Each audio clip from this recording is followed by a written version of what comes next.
Today I thought I'd give you guys a look at my recently set up brew room. I've gotten back into home brew just recently. I've brewed on and off for over 20 years, but I started to get back into it fairly seriously, especially with the price of everything these days going up as it has. The government's announced as of I think the 1st of August that the beer tax has increased again, as it does every August, and I've basically had enough. It got to the point where you go to the bottle shop and a 30-pack cans of beer was $67. I think was the last lot I looked at, and that's a bit much for me. I just think it's ridiculous. When at home you can brew better beer than you can often buy, especially for that price. Comes in at least 1/3 of the cost to make 19 litres of beer, which I've got here in the Firmzilla all-rounder. There's 19 litres in there fermenting away. I used some Cooper's Sparkling Ale that I salvaged and cultured from a 6-pack of Cooper's Sparkling Ale, so that was good.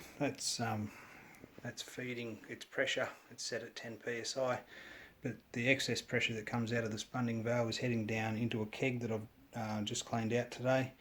I've got that set up so the gas runs into the gas line, out through the liquid out, and that's basically pumped that bucket load of sanitizer that was in the keg. That's pumped out and is it's purging all the oxygen from that keg just using the pressure that's coming from the ferment. So I'm actually saving money again on CO2 gas. I'm using the gas from the ferment to purge and clean the keg. This keg will obviously receive that beer. So there's a little look at that. I've got it set up with a heat belt wrapped around. That's controlled with an Inkberg temp controller. I've basically got that set at 20 degrees so that when the probe that sits in the side of the vessel there, just behind a bit of foam, once it detects that it's dropped down below 20 degrees, it automatically turn the heat belt on, and that'll just bring it up and bump it back up to that 20 degrees and keep it at a constant temperature, because that's one of the most important things in making decent home brew is good temperature control. There's a little look at a DIY device I made to wash out fermenters and kegs. I might do a separate video on that if there's any interest. Coming around here, we've got a temperature controlled fridge. Once again, using the Inkberg controller, set up exactly the same as the other one, 20 degrees. Inside here, I've got some old Newcastle home brew shop that doesn't exist anymore. There's some recipes on there I'd like to have a bit of a look at time to time. There's a fermenter with 19 litres of beer fermenting away. It's been fermenting since it's about 5 days in I think now.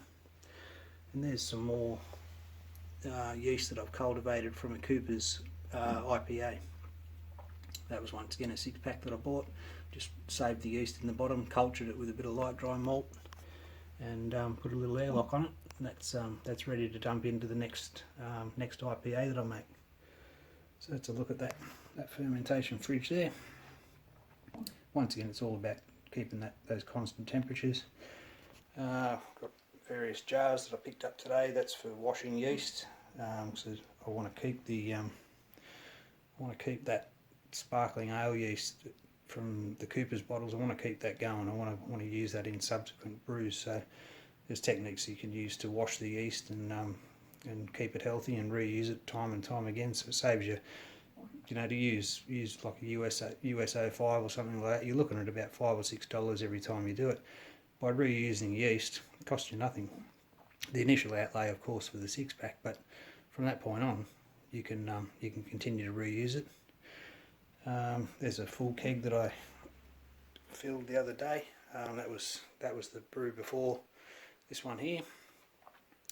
That's been in the keg for a couple of days, and that's been purged with CO2 over the top, so and it's also already partially carbonated, because under pressure fermentation it tends to put a bit of carbonation into the beer as it brews. Once again, it saves more CO2. Yeah, so that's one. That's a keg ready to put in the kegerator when the time comes. Over here I've just got an old cupboard, some drawers.